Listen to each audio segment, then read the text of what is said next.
Cancer, hi, welcome to Mr. Queen PH. At ito ang inyong energy update ngayong August 16 to 31, 2024. If you are interested in private readings, meron tayong link sa description at sa pin comment. Paka-check na lang yung information kung paano mag-book for a private reading. Okay, so let's see, Cancer, what's coming to you August 16 to 31. Second half ng August. Oh, new beginnings. Ano tong new beginnings nyo?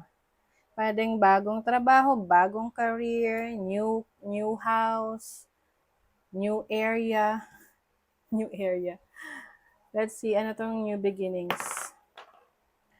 Third house. So, yung iba sa inyo, new beginnings sa pag-aaral, sa trabaho ninyo, maaaring may mga bago kayong opportunities wherein mas mapapaunlad niyo yung knowledge ninyo, yung inyong kaalaman, yung skill set ninyo. This can also mean, no, para sa iba sa inyo, may bago kayong kapatid, or bago kayong kapitbahay. Oo. Let's see, ano pang new beginnings to? In what area? Sixth house. So, bagong trabaho, pwedeng meron kayong bagong assignment sa trabaho, ililipat ka ng department. This can also mean new beginnings pagdating sa kalusugan mo. Na, alam mo yung feeling na new beginnings kasi nagkasakit ka, tapos biglang ngayon, okay ka na, things are doing well for you, naka-recover ka na. Okay? Pwede rin iba sa inyo, new beginnings na nag-redecorate ka ng bahay, nag-renovate ka ng bahay nyo.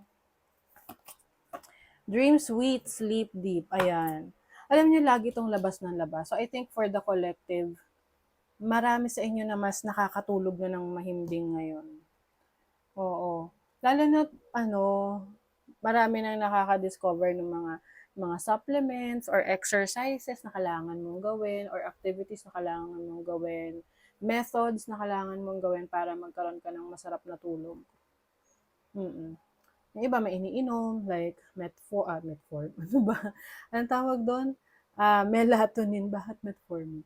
So, melatonin, ganyan, or pwedeng, ano to, yung glycinate, magnesium glycinate, yan. Yan yung isa sa nakakatulong sa pagkakaroon ng masarap na tulog. Oo. Tiningnan ko tuloy kung ano yung metformin. Ito ay anti-diabetic agent. Nag-lower ng blood sugar. Okay, so iba sa inyo, cancer, maaring yun.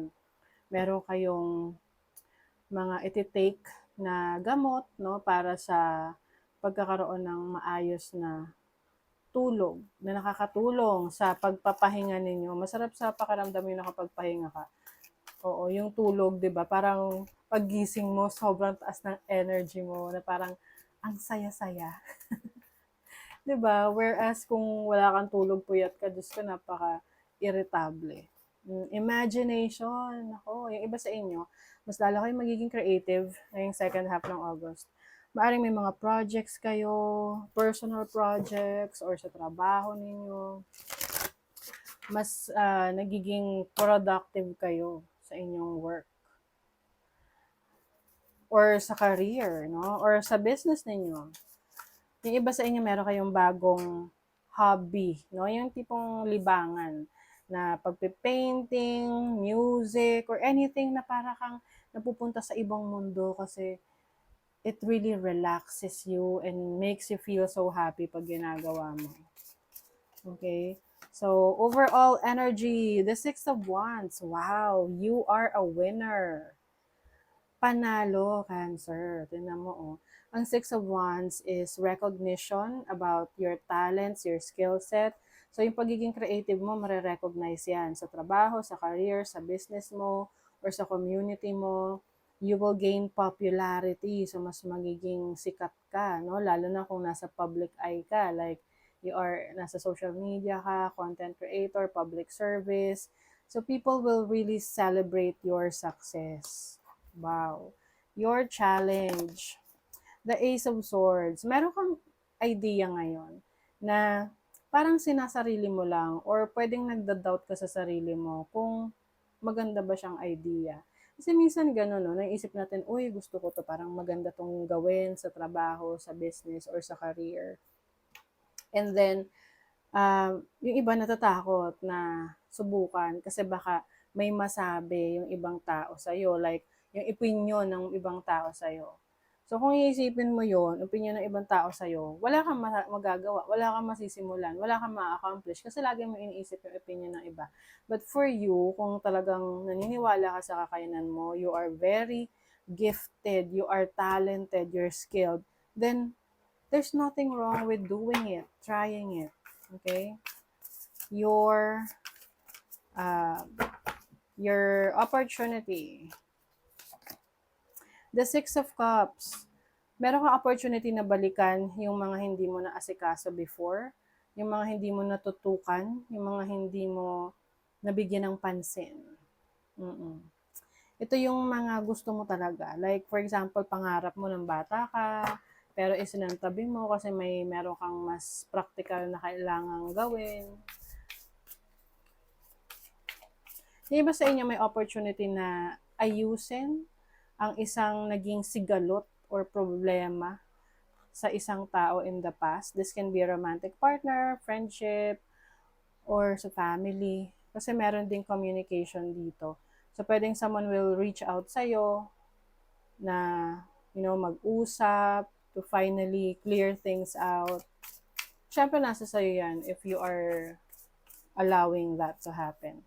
So, your blessing is the Hierophant. Nasa iyo ang susi. It's like a solution to a problem. So, ang blessing sa'yo is kung ano man yung challenge or bagay na gumugulo sa isip mo, makakahanap ka ng best solution dyan.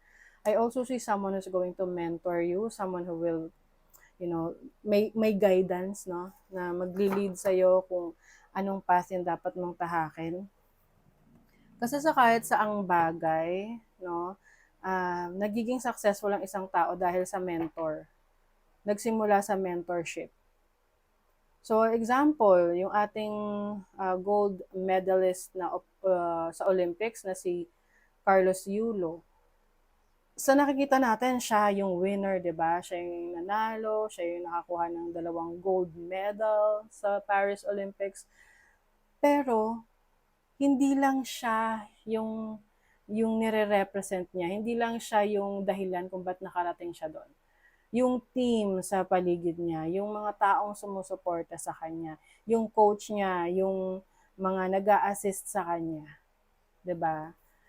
So, kailangan natin yung mga yan para ma-achieve natin yung ating tagumpay. Even yung mga businessmen, bago sila naging sobrang successful, merong mga mentors na tumulong sa kanila. Nagbigay ng tips, 'di ba? So, that's your blessing. Your money, career, finances, you have the Hermit and the Queen of Swords. So, meron kang aayusin sa career mo, sa business mo, sa trabaho mo, para makuha mo talaga yung goal mo. Pwedeng mas magiging seryoso ka sa mga actions na gagawin mo.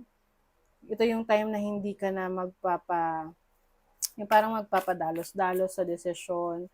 Mas focus ka ngayon sa goal mo para ma-achieve mo. And definitely ma-achieve mo yan kasi you have success here. Sa love life, 10 of Cups, 7 of Cups. Okay, pwedeng magkaroon ng a little bit of confusion sa relationship mo sa isang tao. Pwede kasi may times na overwhelming yung love, yung support ng taong to sa'yo, and then biglang, oops, iba na naman yung ugali niya. So, pwedeng maisip mo, ano ba to? May gusto ba to talaga sa akin? Mahal niya ba talaga ako? So, ngayon, pagdating sa relationship, alam mo na kung ano yung gusto mo. Alam mo na kung ano yung tipo ng tao na gusto mong makasama. Okay? You will also receive some gifts from your loved ones. Mas focus ka rin ngayon on becoming independent. Yung sarili mo talaga, yung maaasahan mo. Meron talaga rito self exploration. So parang mas lalo mong dinidiscover yung sarili mong kakayanan. Yes, you are reclaiming your power. Maaring meron kang mababawi, no? Na sa'yo talaga. So, just take whatever resonates para sa inyo. Meron kang mababawi na sa'yo. Baka gamit.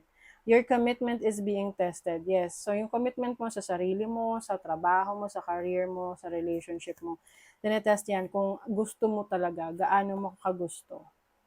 You will also express yourself in a way na talagang mas confident ka sa sarili mo. Trust all will be well. So, any challenges na makakaharap mo, you will be able to resolve it. Everything will fall into places. Okay? So, that is your reading, Cancer. Thank you so much. Bye.